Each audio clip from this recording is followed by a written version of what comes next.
Hey folks, how's it going? This is Iron Seagull here, and I am both figuratively and literally sick. Literally because I just caught a cold, so I'm gonna sound a little stuffier in this video, and figuratively because a couple more Sims controversies have popped up. I was only gonna talk about one, but then another happened. So today, you are getting two for the price of one. Yay! Alright, so without further ado, let's get right into it. We'll start with the one that I was solely going to focus on initially, and it's that EA has broken romance autonomy. This comes from Ty Joker's Patreon, makes some really great mods. So, Ty Joker says, if you've noticed your Sims are no longer autonomously using non-modded romantic interactions, here's why.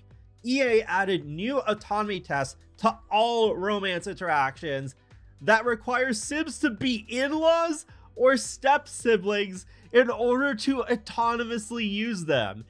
And if you own royalty and legacy, it's even worse.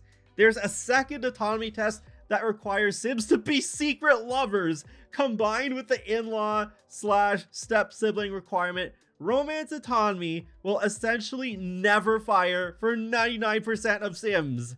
I've created an all-in-one fix for these issues, and the ones that still haven't been fixed for Adventure Awaits. The fix is included in my deeper social autonomy mod, but if you don't use it, you can grab the standalone fix here. Please spread the word about this fix so everyone can get their romance autonomy back, and here I am doing just that. This was the first email I read this morning since I am signed up for notifications of their new posts for free. So, like, yeah, the way my jaw dropped, I wasn't sure if I was awake yet. Like, how specifically do you mess something up this bad? Apart from the general explanation of not being thorough when testing fixes or lack of testing. It's absolutely bonkers. Like, how? But yeah, highly recommend you download that mod if you're on PC or Mac to fix this. So as explained in that post, you can just download that one file if you want to fix that issue. But if you want to dive deeper into that deeper social autonomy mod, which I do recommend because it does make the autonomy make a lot more sense and give more realism to it, make sure to install the file called Ty Joker EA Bug Fixes Borked Social Autonomy. So that is the file that will fix that issue. When you open the zip file, there will be 2 files and then 3 optional subfolders that have different modules that do different things. But there is that main required file, and then right below it, there's that Borked Social Autonomy fix. I'm so grateful to the modding community for fixing issues like this so quickly, but it should not be on modders to fix these things. Maxis needs to get right on this and fix this as soon as possible. So what's the other thing that ended up happening? Well, The Sims announced today that there's going to be the Sims 4 Marketplace as well as the Sims 4 Maker program that goes along with it. That's launching on PC and Mac on March 17th and will be coming to console at a later date.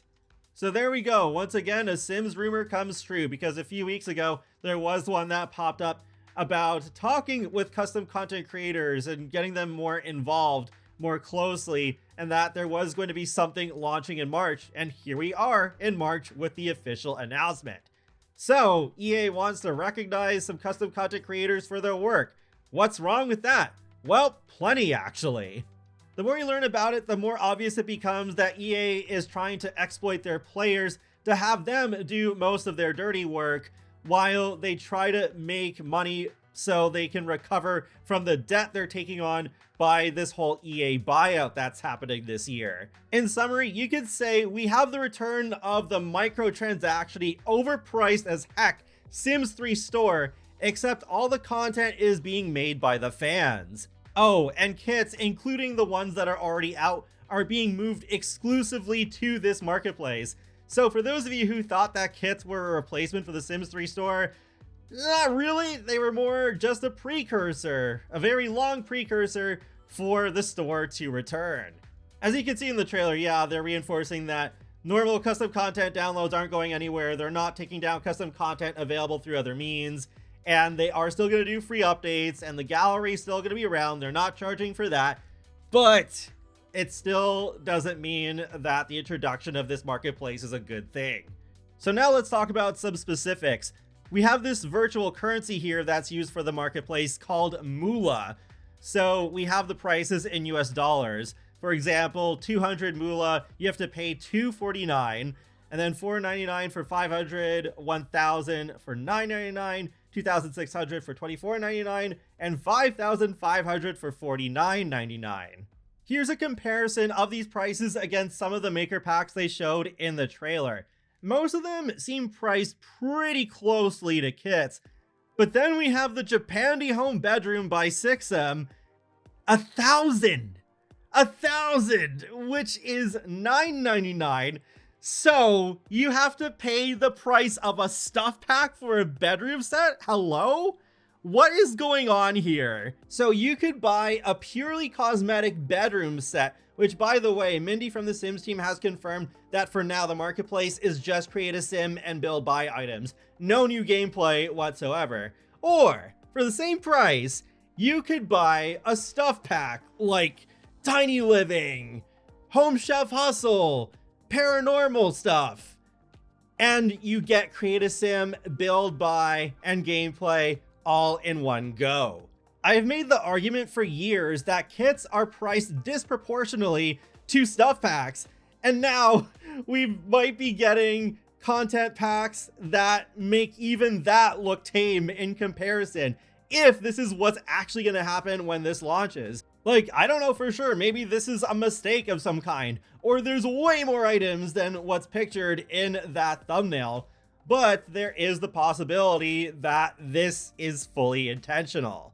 Well, the FAQ says this. I'll leave a link to it in the video description below. How do makers earn money? When players purchase maker packs in the marketplace, makers earn from those purchases through the official Sims Maker program.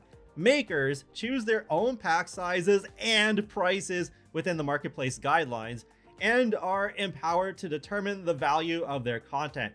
So said pricing guidelines seem quite loose, and I mean, this is EA we're talking about. But wow, you know it's bad when you can't just point the finger at the higher ups of EA for pricing decisions like this. It's not just like, oh, we can get away with it because people keep buying it all the time. But like, to have a more direct hand like that is just wild. I don't want to single out just one creator because I don't agree with the prices of this marketplace in general, but that is by far the most extreme example I've seen and was the one that was charging the most money, allegedly, if this really does happen when this marketplace releases later in the month. I'm not trying to cancel anyone or send a hate mob towards anyone, but the fact is that this stuff is in the trailer and I wanted to comment on it. Plus, there is another layer to all of this, another possible motivator behind that. The next question that is answered is, what is the revenue share? Makers take home approximately 30% of the moolah from their pack sales. That means for every 100 moolah someone spends on their content, they earn 30 cents, US dollars. And they try to justify that by saying, oh, overhead costs, publishing, translating it into all 18 supported languages. But I do not buy this. I am not taking that at face value because 30%? That is so low. That is so low. Like, in other words, EA is making 70% of that sale, and they're doing almost none of the work. The creators involved in this program are being massively exploited, and this introduces the idea, it opens the doors for these creators to massively overprice their content to try and make a somewhat decent, but probably still not really amount of revenue from all the time and effort they're putting into making their custom content. But then of course that also puts even more money in EA's pockets since they're making 70% of that revenue. Yeah, it's quite twisted. Okay, sure, they are providing tools to make it easier for people to make content for the marketplace, but that does not make up for it. Another thing that's stated is that custom content creators are still allowed to offer paid early access custom content on their usual platforms, but that content is not eligible for sale through the marketplace. So that would also mean that content sold through the marketplace is not eventually going to be free. The marketplace is not a Patreon-like situation. If you want to financially support your favorite custom content creators and modders, then subscribe to their Patreon or Ko-fi, because that will actually give them a lot better support than through this maker program. What a mess. What a mess they have gotten themselves into.